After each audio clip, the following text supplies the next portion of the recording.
हर खबर पर होगी आपकी पकड़।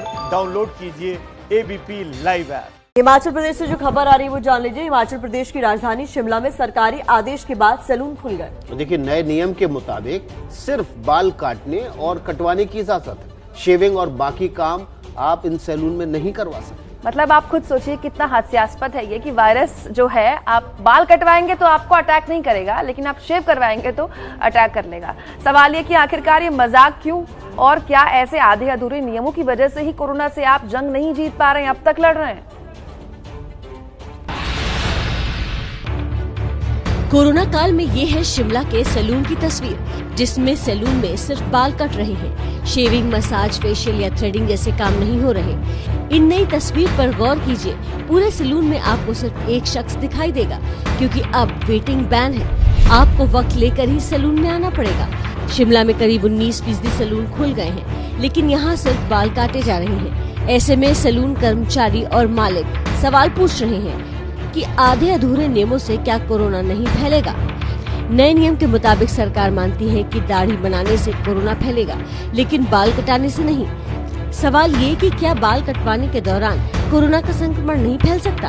अगर बाल कटाने से संक्रमण फैलने का खतरा नहीं है, तो फिर बाल कटवाने की सुविधा खत्म ही क्यों की गई थी? सवाल ये है कि आधे अधूरे नियमों से क्या कोरोना की जंग जीती जा सकती है? तो देखिए, इस तरह से आधे अधूरे नियम है ना, हमेशा दुविधा में डालेंगे और आपकी इच्छा शक्ति को कोरोना से लड़ने के खिलाफ कमजोर करेंगे। चलिए बढ़ते हैं अगली खबर की तरफ। अमेरिका में कोरोना के संक्रमण से जुड़ी बड़ी खबर है।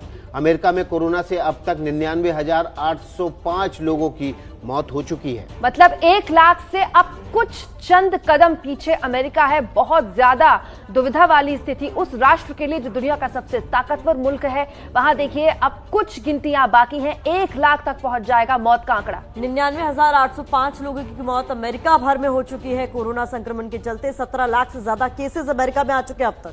देखिए, 99,748 लोगों की केवल अमेरिका में मौत हुई है। सबसे ज्यादा मौतें अमेरिका में ही दर्ज की गई हैं। स्पेन की बात कर लें, 2,82,480 केस सामने आए हैं। 26,837 लोगों की मौत हुई है। इटली में 2,30,158 केस सामने आए हैं। 32,877 लोगों की इटली में मौत हुई है। ब्रिटेन 2,61,184 केस सामने आए। सबसे ज्यादा मौतें अमेरिका के बाद ब्रिटेन में 36,914 लोगों की हुई है। रूस में 3,53,427 केस सामने आए हैं। 3,633 लोगों की यहाँ मौत हुई है। मौत का आंकड़ा बहुत सीमित है यहाँ पर। जबकि तेजी से सर्ज हुए ब्राजील में 3,70,060 केस आए हैं और मौत का आंकड़ा 23,102 को क्रॉस करता नजर आ रहा है। सबसे तेजी से ज्यादा मौतें पिछले 10 दिनों के भीतर ब्राजील में दर्ज की गई है। इसके अलावा भारत का आंकड़ा हम आपको बता ही रहे हैं। लगातार 1,38,845 मामले कोरोना संक्रमण के सामने आए हैं और 4,021 लोगों की अब तक मौत हो चुकी है।